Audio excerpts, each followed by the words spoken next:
गैर कांग्रेस और गैर भाजपा दलों का मोर्चा लोकसभा चुनावों के पहले पूरे रंग में दिखे, इसके प्रयास तेज हो गए हैं। पूर्व प्रधानमंत्री देवगौड़ा के निवास पर हुई एक अहम बैठक में यह तय किया गया कि शीतकालीन सत्र की समाप्ति के बाद तीसरे मोर्चे को एक औपचारिक रूप दे दिया जाए। बिहार के मुख्यमंत्री नीतीश कुमार के साथ इस बैठक में सीपीआई-एम के महासचिव प्रकाश करात, सीपीआई के प्रमुख नेता एबी वर्धन और फॉरवर्ड ब्लॉक के महासचिव देवव्रत विश्वास भी शामिल थे। The left parties have taken the decision to galvanize the regional parties.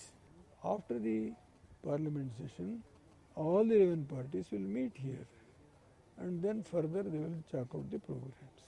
ये तो हम लोगों ने आपस में जो बातचीत की है पिछले कुछ दिनों से, और उसका परिणाम हुआ कि पार्लियामेंट में एक ब्लॉक बना। तो इसको अब जनता के बीच में भी और पार्टीज के ऑर्गेनाइजेशनल स्ट्रक्चर को भी इन्वॉल्व करते हुए आगे कैसे बढ़ना, उसके बारे में चर्चा होती है। और आपस में इस तरह की अनेक बार इनफॉर्मली लोग बातचीत करेंगे तो किसी फाइनल नतीजे पर पहुंचेंगे। 3 बार ये 11 पार्टियां सब मिलकर सलाह मशवरा किए हैं और एक नतीजे पे पहुंचे कि हम एक वैकल्पिक नीतियों के आधार पर हम चाहेंगे कि वैकल्पिक सरकार बनाएं। उसके लिए हमारी पार्टियों के बीच में सहयोग रहेगी। तो इनके बीच में चुनाव के टाइम पर सीटों की समझौता कैसे होगी, उसके बारे में चर्चा होगी। इधर भाजपा ने इस मोर्चे के अस्तित्व पर ही सवालिया निशान लगा दिया।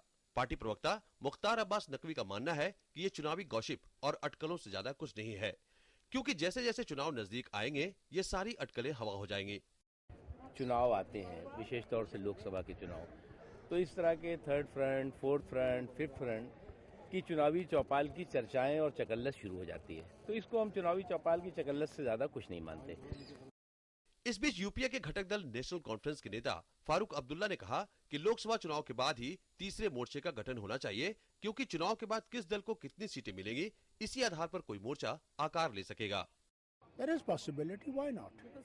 If they get the numbers and the numbers are there, but still they'll have to tie up with one of the parties, either with Congress or with the BJP, depends on the numbers of votes that people get. हालांकि भाजपा और कांग्रेस ने ऐसे मोर्चे के अस्तित्व पर ही सवालिया निशान लगाया है, क्योंकि इनका मानना है कि बिना कांग्रेस और बीजेपी की सहायता से कोई मोर्चा केंद्र में सरकार बना ही नहीं सकता। 11 दलों का मोर्चा कांग्रेस और भाजपा के विकल्प के रूप में तीसरे मोर्चे का आकार ले रहा है। लेफ्ट फ्रंट इस मोर्चे की मजबूती के लिए एक बार फिर तमाम ऐसे दलों को एक मंच पर लाने की कोशिश कर रहा है जिनकी कांग्रेस और बीजेपी से दूरी है। देखना यह होगा कि संसद के सत्र की समाप्ति के बाद यह तीसरा मोर्चा और कितने दलों को अपने मोर्चे में जोड़ पाता है। कैमरामैन नायर और साथी रिपोर्टर शैलेंद्र मिश्र और सुधाकर दास के साथ कुमार आलोक, डीडी न्यूज।